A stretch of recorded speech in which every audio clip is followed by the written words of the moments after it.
daughter very well, and though sometimes she might have sighed because Miriam did not revel in pretty things, she was proud of her daughter's intelligence and willingness to learn almost anything, and said so, much to the exasperation of the governess. Sir Jennifer was the king's best friend. He and the king were together nearly every day, since the manor was close enough to the palace to ride there in an hour, and sometimes the king came to visit, quietly. When he did, it was without his crown, and he would stand on no ceremony, even descending to play silly games that had everyone laughing hysterically, except Belinda the governess, who was scandalized. "You have a treasure in your keeping, and that is your family, Jen," he'd say as he slipped back to the palace. "Never lose it." And everything was wonderful, until the terrible day when war came to Tyrrendel, and the king's champion rode off to command the army in the king's name, and never came home again. With his death, Sir Jennifer brought victory, but that wasn't much consolation for Lady Alethea, even though the king made her a court princess and did his best to make sure she and her daughter would never want for anything. In retrospect, I think Mamma and I were too caught up in our grief to notice for a long time just how very attentive the king was, but it certainly didn't escape the notice of most of the court.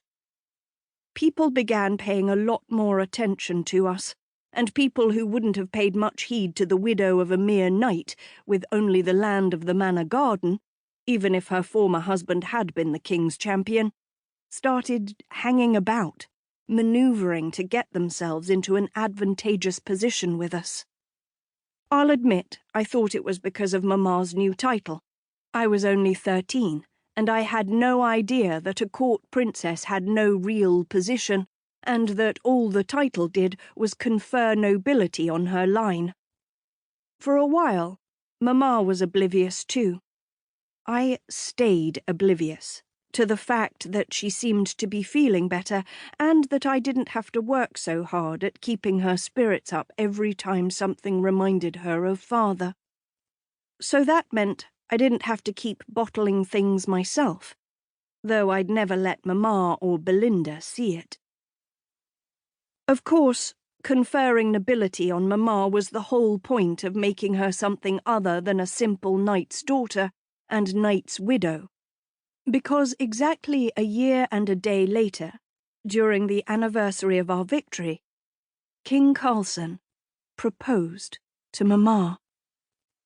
On the state balcony, in front of everyone. It was ridiculously romantic. It was also carefully staged, so not a single one of his councillors got a chance to object or suggest someone that would bring Tyrrendel political advantage. In fact, by the time they all realised what he was about to do, it was too late to do anything about it. There was a very long speech about how he had loved Mamma for years, but she had chosen his best friend, and he was determined not to destroy their happiness by being selfish. But now that she was free, would she consider him? And he knew he could never replace Jennifer, but would she? Well, he never got a chance to finish the speech, because Mamma got this expression of wonder on her face, and maybe a little relief, and just a flash of grief, and then all that turned into the most radiant joy I've ever seen anyone display, and she fell into his arms, and it was all like the ending of a fairy tale. Except, of course, it wasn't the end. It was the beginning. And where my story properly begins. Chapter 1. I had just stolen a moment away from the dressmakers and my fitting to check on my sister. With sun streaming in through the window of the royal nursery, I stared down into the cradle at the face of my baby sister.